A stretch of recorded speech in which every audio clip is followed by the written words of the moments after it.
获取最新资讯，请访问世界门新闻网。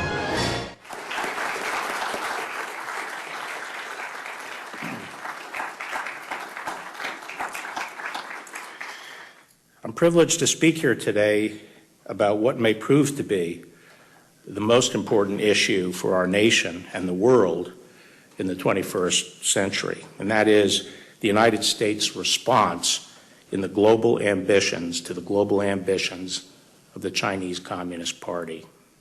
The CCP rules with an iron fist over one of the great ancient civilizations of the world.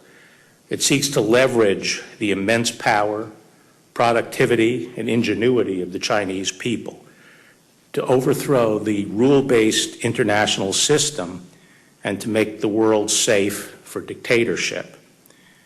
How the United States responds to this challenge will have historic implications and will determine whether the United States and its liberal democratic allies will continue to shape their own destiny, or whether the CCP and its autocratic tributaries will control the future. You know, since the 1890s, at least, the United States has been the technological leader of the world. And from that prowess has come our prosperity, the opportunity for generations of Americans, and our security. It's because of that that we were able to play such a pivotal role in world history by turning back the threat of fascism and the threat of communism. What's at stake these days is whether we can maintain that leadership position and that technological leadership. Are we going to be the generation that has allowed that to be stolen, which is really stealing the future of our children and our grandchildren? Several weeks ago, the National Security Advisor, Robert O'Brien, spoke about the CCP's ideology and global ambitions. He declared, and I agree, that the days of American passivity and naivete regarding the People's Republic of China are over. And last week, the FBI Director, Chris Wray, described how the CCP pursues its ambitions through the nefarious and even illegal conduct, including industrial espionage, theft, extortion, cyber attacks, and malign influence activities. In the coming days, you will hear from Secretary Mike Pompeo, who will sum up what is at stake for the United States and the free world. Now, Chris Wray told me that shortly after his speech last week, one of the leaders of the Chinese Communist Party pronounced that his speech was particularly disgusting. I told him that I was going to aim today to be despicable. But I'll settle for especially disgusting.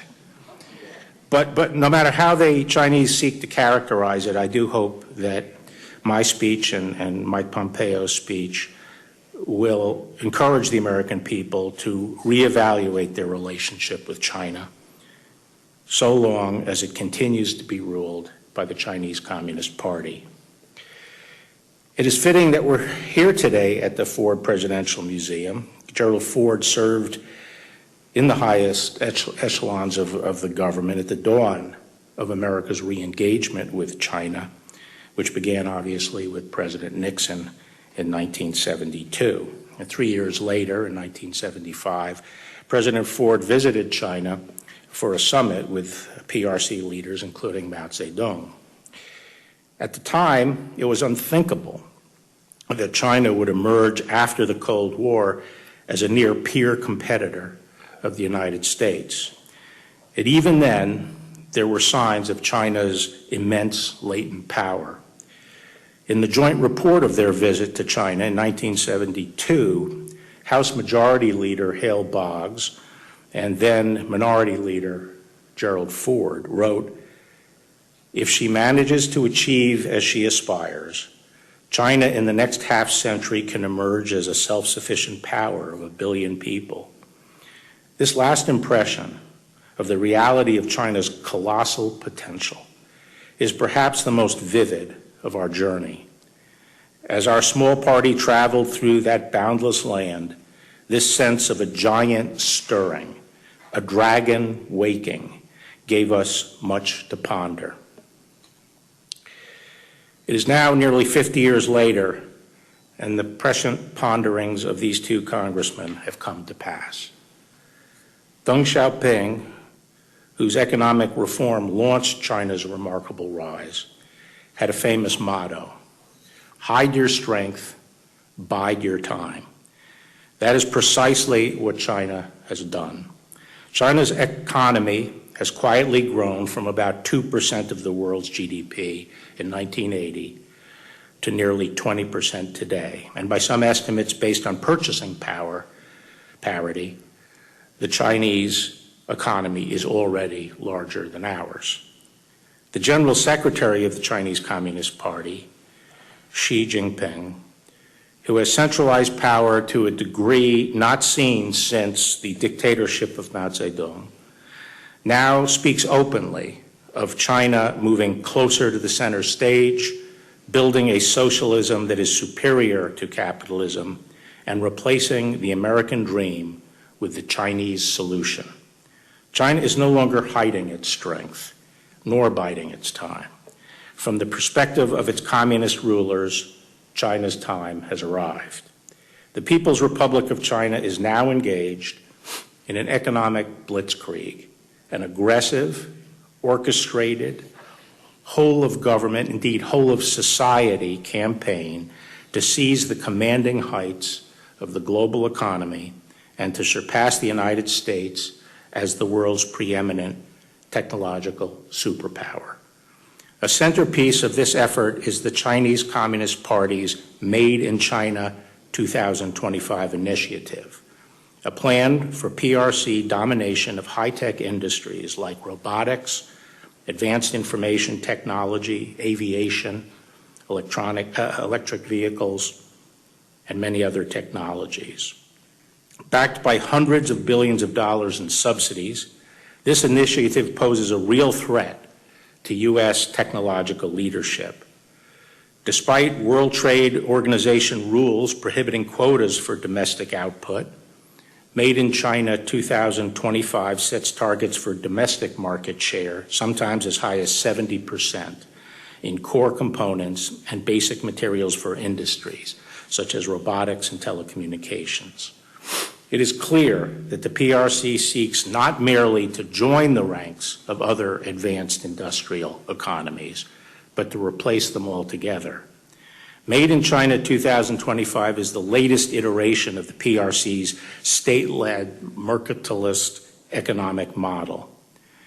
For American companies in the global marketplace, free and fair competition with China has long been a fantasy. To tilt the playing field to its advantage, China's communist government has perfected a wide array of predatory and often unlawful tactics: currency manipulation, tariffs, quotas, state-led strategic investment and acquisition, theft and forced transfer of intellectual property, state subsidies, dumping, cyber attacks, and industrial espionage. About 80% of all federal economic espionage prosecutions allege conduct undertaken for the benefit of the Chinese state. And about 60% of all trade secret theft cases have been connected to China. The PRC also seeks to dominate key trade routes and infrastructure in Eurasia, Africa, and the Pacific. In the South China Sea, for example, through which about 1/3 of the world's maritime trade passes, the PRC has asserted expansive and historically dubious claims to nearly the entire waterway, flouted the rulings of international courts, built artificial islands and placed military outposts on them, and harassed its neighbors, ships, and fishing boats. Another ambitious project to spread its power and influence is the PRC's Belt and Roads Infrastructure Initiative. Although billed as foreign aid, in fact, these investments appear designed to serve the PRC's strategic interests and domestic economic needs. For example, the PRC has been criticized for loading poor countries up with debt, refusing to renegotiate terms, and then taking control of the infrastructure itself, as it did with the Sri Lankan port of Hambantota in 2017. This is little more than a form of modern-day colonialism. Just as consequential, however, are the PRC's plans to dominate the world's digital infrastructure through its Digital Silk Road initiative. I have previously spoken at length about the grave risks of allowing the world's most powerful dictatorship to build the next generation of global telecommunications networks known as 5G. Perhaps less widely known are the PRC's efforts to surpass the United States in other cutting-edge fields like artificial intelligence. Through innovations such as machine learning and big data, artificial intelligence allows machines to mimic human functions, such as recognizing faces, interpreting spoken words, driving vehicles, and playing games of skill, much like chess or even the more complex Chinese game of Go. In 2017, Beijing unveiled its next-generation artificial intelligence plan, a blueprint for leading the world in AI by 2030. Whichever nation emerges as the global leader in AI will be best positioned to unlock not only its considerable economic potential, but a range of military applications, such as the use of computer vision to gather intelligence. The PRC's drive for technological supremacy is complemented by its plan to monopolize rare earth materials, which play a vital role in industries such as consumer electronics, electric vehicles, medical devices, and military hardware. According to the Congressional Research Service, from the 1960s to the 1980s, the United States led the world in rare earth production. Since then, production has shifted almost entirely to China, in large part due to the lower labor costs and lighter economic and environmental regulation. The United States is now dangerously dependent on the PRC for these essential materials. Overall, China is America's top supplier, accounting for about 80% of our imports. The risk of dependence are real. In 2010, for example, Beijing cut exports of rare earth materials to Japan after an incident involving the disputed islands in the East China Sea. The PRC could do the same to us. As China's progress in these critical sectors illustrates, the PRC's predatory economic policies are succeeding. For 100 years, America was the world's largest manufacturer, allowing us to serve as the world's arsenal of democracy. China overtook the United States in manufacturing output in 2010. The PRC is now the world's arsenal of dictatorship. How did China accomplish all this? No one should underestimate the ingenuity and industry of the Chinese people. At the same time, no one should doubt that America made China's meteoric rise possible. China has reaped enormous benefits from the free flow of American aid and trade. In 1980, Congress granted the PRC Most Favored Nation trading status. In the 1990s, American companies strongly supported the PRC's accession to the World Trade Organization and the permanent normalization of trade relations. Today, U.S.-China trade totals about $700 billion. Last year, Newsweek ran a cover story titled, "How America's Biggest Companies Made China Great Again." The article details how China's communist leaders lured American business with the promise of market access, and then having profited from American investment and know-how, turned increasingly hostile. The PRC used tariffs and quotas to pressure American companies to give up their technology and form joint ventures with Chinese companies. Regulators then discriminated against American firms using tactics like holding up permits. Yet few companies, even Fortune 500 giants, have been willing to bring formal trade complaints for fear of angering Beijing. Just as American companies have become dependent on Chinese markets, the United States as a whole now relies on the PRC for many vital goods and services. The COVID-19 pandemic has shone a spotlight on that dependency. For example, China is the world's largest producer of certain protective equipment, such as face masks and medical gowns. In March, as the pandemic spread around the world, the PRC hoarded the masks for itself, blocking producers, including American companies, from exporting them to other countries that needed it. It then attempted to exploit the shortage for propaganda purposes, shipping limited quantities of often defective equipment, and then requiring foreign leaders to publicly thank Beijing for these shipments. China's dominance of the world's markets for medical goods goes beyond masks and gowns.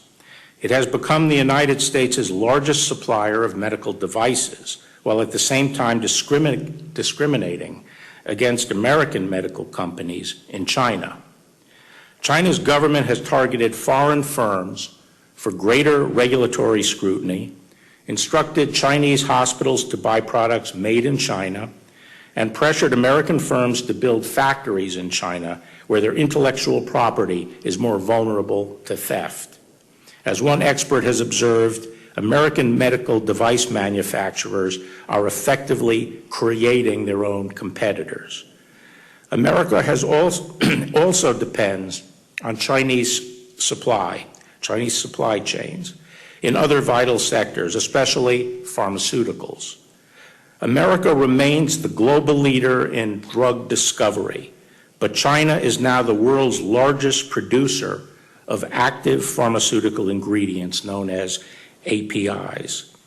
As one Defense Health Agency official noted, should China decide to limit or restrict the delivery of APIs on the United States, it could result in severe shortages of pharmaceuticals for both domestic and military uses.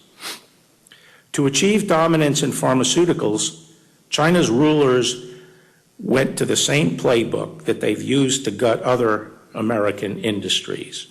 In 2008, the PRC designated pharmaceutical production as a high-value added industry and boosted Chinese companies with subsidies and export tax rebates. Meanwhile, the PRC has systematically preyed on American companies. American firms' well-known obstacles in the Chinese health market include drug approval delays, unfair pricing limitations, IP theft, and counterfeiting. Chinese nationals working as employees at pharma companies have been caught stealing trade secrets both in America and in China. And the CCP has long engaged in cyber espionage and hacking of U.S. academic medical centers and healthcare companies. In fact, PRC-linked hackers have targeted American universities and firms in a bid to steal the IP related to coronavirus treatments and vaccines, sometimes disrupting the work of our researchers. Having been caught covering up the coronavirus outbreak, Beijing is desperate for a public relations coup and may hope that it will be able to claim credit for any medical breakthroughs. As all of these examples should make clear, the ultimate ambition of China's rulers isn't to trade with the United States, it is to raid the United States. If you are an American business leader, appeasing the PRC may bring short-term rewards, but in the end, the PRC's goal is to replace you.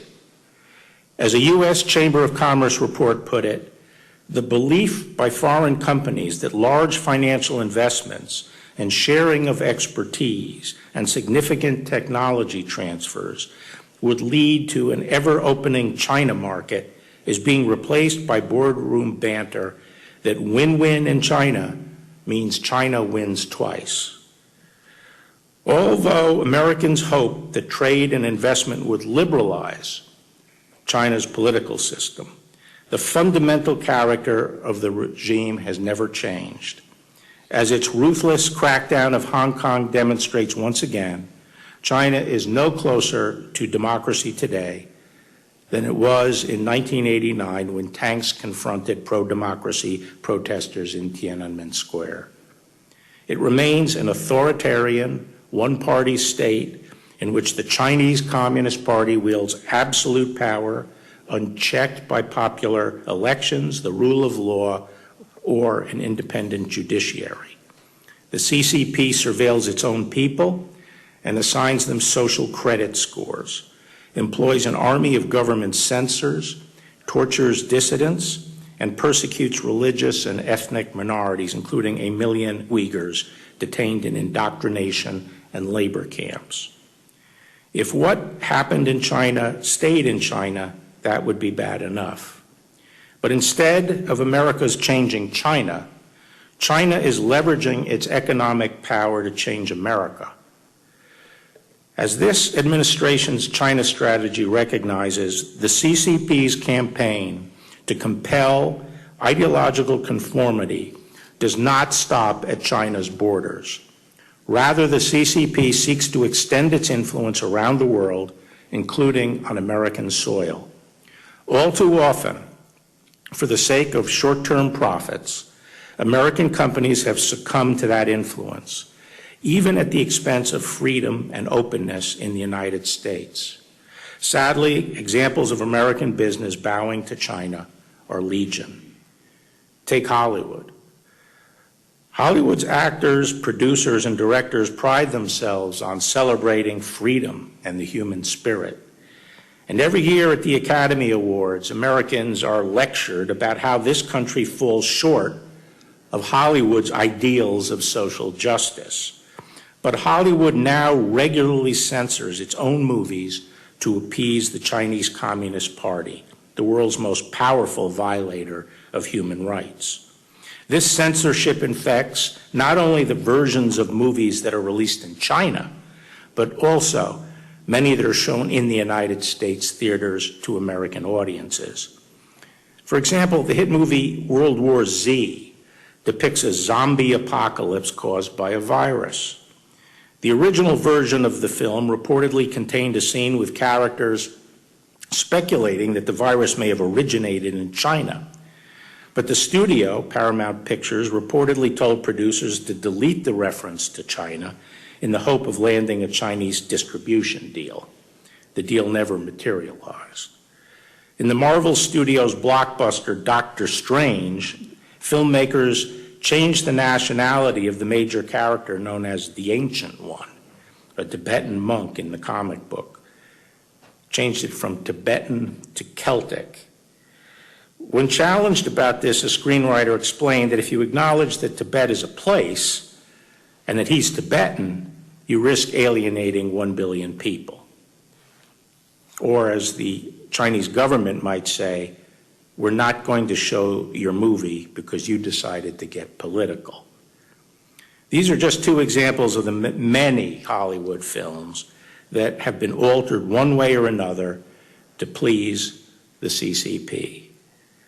National Security Advisor O'Brien offered even more examples in his remarks.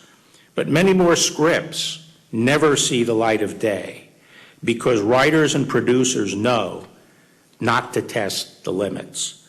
Chinese government censors don't need to say a word because Hollywood is doing their work for them. This is a massive propaganda coup for the Chinese Communist Party. The story of the film industry's submission to the CCP is a familiar one. In the past 2 decades, China has emerged as the world's largest box office. The CCP has long tightly controlled access to that lucrative market. both through quotas on American films imposed in violation of China's WTO obligations and a strict censorship regime. Increasingly, Hollywood also relies on Chinese money for financing. In 2018, films with Chinese investors accounted for 20% of the U.S. box office ticket sales, compared to only 3% 5 years earlier. But in the long run, as with other Chinese industries, the PRC may be less interested in cooperating with Hollywood than in co-opting Hollywood and eventually replacing it with its own homegrown movie productions. To accomplish this, the CCP has been following its usual modus operandi. By imposing a quota on American films, the CCP pressures Hollywood studios to form joint ventures with Chinese companies, who then gain U.S. technology and know-how. As one Chinese film executive recently put it, everything we learned from Hollywood. Notably, in 2019, 8 of the 10 top grossing films in China were produced in China. Hollywood is far from alone in kowtowing to the PRC. America's big tech companies have also allowed themselves to become pawns of Chinese influence. In the year 2000, when the United States normalized trade relations with China, President Clinton hailed the new century as one in which liberty will be spread by cell phone and cable modem. Instead, over the course of the next decade, American companies such as Cisco helped the Chinese communists build the Great Firewall of China, the world's most sophisticated system for internet surveillance and censorship. Over the years, corporations such as Google, Microsoft, Yahoo, and Apple have shown themselves all too willing to collaborate with the CCP. For example, Apple recently removed the news app Quartz from its App Store in China after the Chinese government complained about the coverage of Hong Kong democracy protests.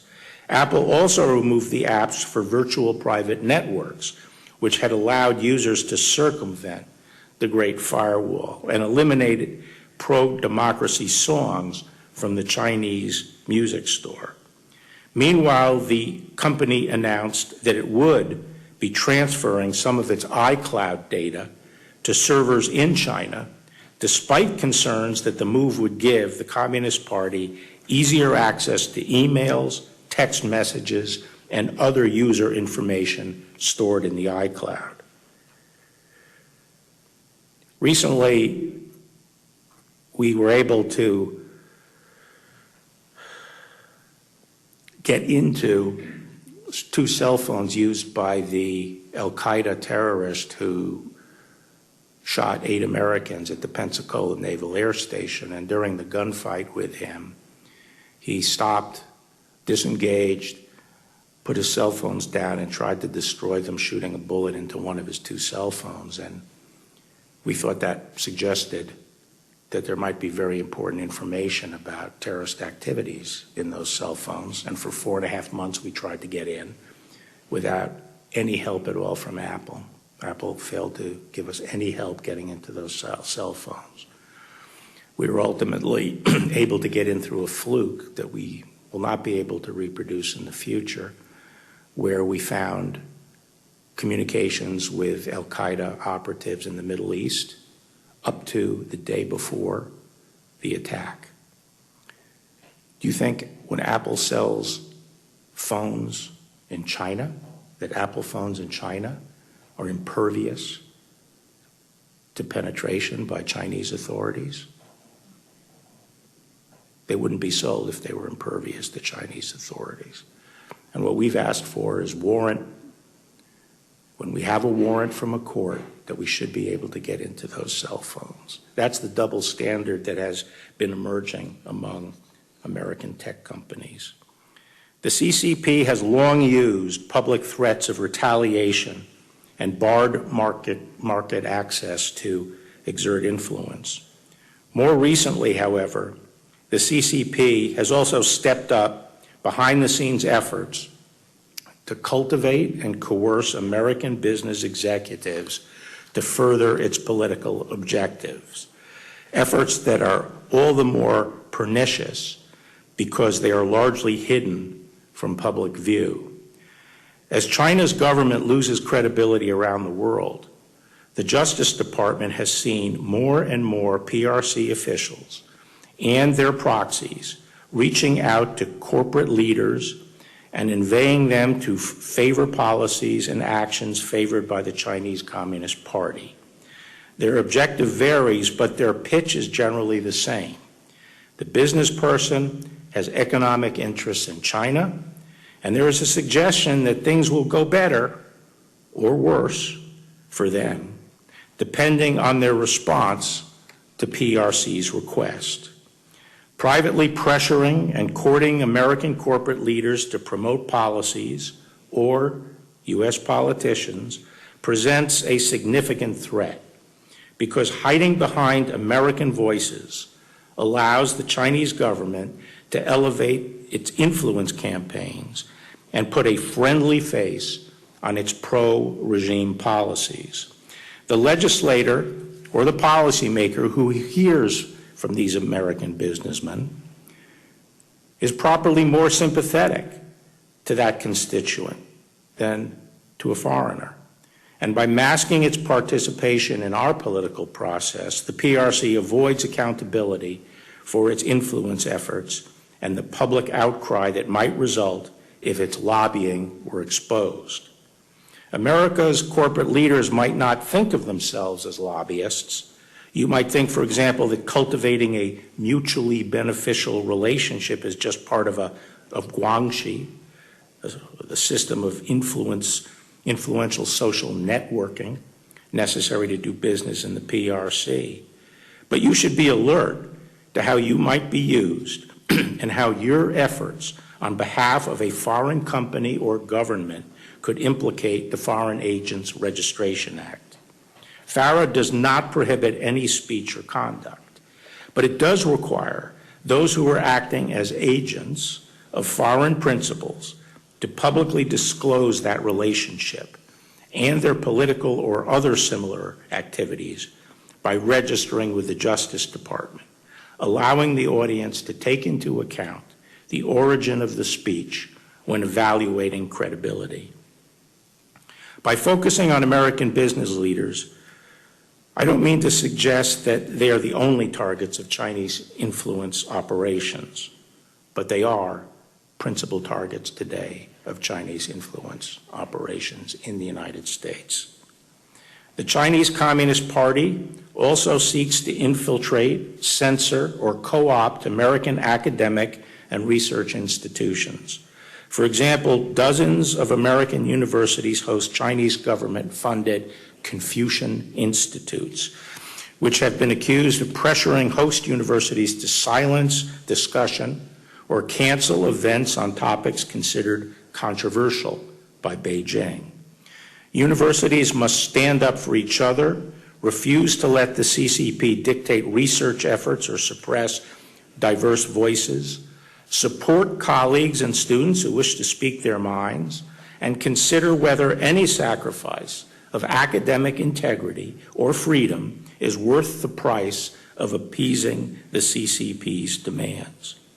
In a globalized world, American corporations and universities alike may view themselves as global citizens rather than as American institutions. But they should remember that what allowed them to succeed in the first place was the American free enterprise system, the rule of law, and the security afforded by America's economic, technological, and military strength. Globalization does not always point in the direction of greater freedom. A world marching to the beat of the communist Chinese drum will not be a hospitable one for institutions that depend on free markets, free trade, or the free exchange of ideas. There was a time when American companies understood that they saw them and understood this, and they saw themselves as American and proudly defended American values.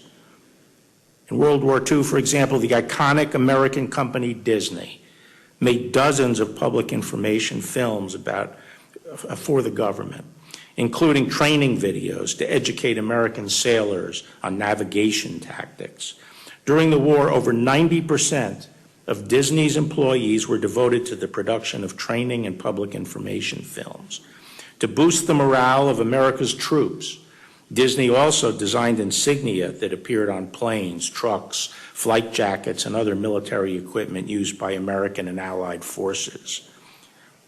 I suspect that Walt Disney would be disheartened to see how the company he founded deals with foreign dictatorships today. When Disney produced Kundun, the 1997 film about the PRC's oppression of the Dalai Lama, the CCP objected to the project and pressured Disney to abandon it. Ultimately, Disney decided that it couldn't let a foreign power dictate whether it would distribute a movie in the United States. But that moment of courage wouldn't last. After the CCP banned all Disney films in China, the company lobbied hard to regain access, and the CEO apologized for Kundun, calling it a stupid mistake. Disney then began courting the PRC to open a $5.5 billion theme park in Shanghai. As part of that deal, Disney agreed to give the Chinese government officials role in its management. Of the park's full-time employees, 300 are active members of the Communist Party, and they reportedly display hammer and sickle insignia on their desks and attend party lectures at the facility during business hours. Like other American companies, Disney may eventually learn the hard way the cost of compromising its principles. Soon after Disney opened its park in Shanghai, a Chinese-owned theme park popped up a couple of hundred miles away, featuring characters that, according to news reports, looked suspiciously like Snow White and other Disney trademarks. American companies must understand the stakes. The Chinese Communist Party thinks in terms of decades and centuries, while we tend to focus on the next quarter's earning report. But if Disney and other American corporations continue to bow to Beijing, they risk undermining both their own future, competitiveness, and prosperity, as well as the classical liberal order that has allowed them to thrive. During the Cold War, Lewis Powell, later Justice Powell, sent an important memorandum to the U.S. Chamber of Commerce. He noted that the free enterprise system was under unprecedented attack and urged American companies to do more to preserve it. The time has come, he said. Indeed, it is long overdue for the wisdom, ingenuity, and resources of American business to be marshaled against those who would destroy it. So too today. The American people are more attuned than ever to the threat that the Chinese Communist Party poses not only to our way of life, but to our very lives and livelihoods. And they will increasingly call out corporate appeasement. If individual companies are afraid to take a stand, there is strength in numbers. As Justice Powell wrote, strength lies in organization, in careful long-range planning and implementation, in consistency of action over an indefinite period of years, in the scale of financing available only through joint efforts, and in the political power available only through united action and national organization. Despite years of acquiescence in communist authorities in China, America's tech companies may finally be finding their courage through collective action. Following the recent imposition of the PRC's draconian national security law in Hong Kong, many big tech companies, including Facebook, Google, Twitter, Zoom, and LinkedIn, reportedly announced that they would temporarily suspend compliance with government requests for user data. True to form, communist officials have threatened imprisonment for non-compliant company employees. We will see if these companies hold firm and how long they hold firm. We hope they do. If they stand together, they will provide a worthy example for other American companies in resisting the Chinese Communist Party's corrupt and dictatorial rule. The CCP has launched an orchestrated campaign across all of its many tentacles in Chinese government and society to exploit the openness of our institutions in order to destroy them. To secure a world of freedom and prosperity for our children and our grandchildren, the free world will need its own version of a whole-of-society approach in which the public and private sectors maintain their separation but work together collaboratively to resist domination and to win the contest for the commanding heights of the global economy. America has done that before. And if we rekindle our love and devotion of our country and each other, I am confident that we, the American people, the American government, and American business together can do it again. Our freedom depends on it. Thank you very much.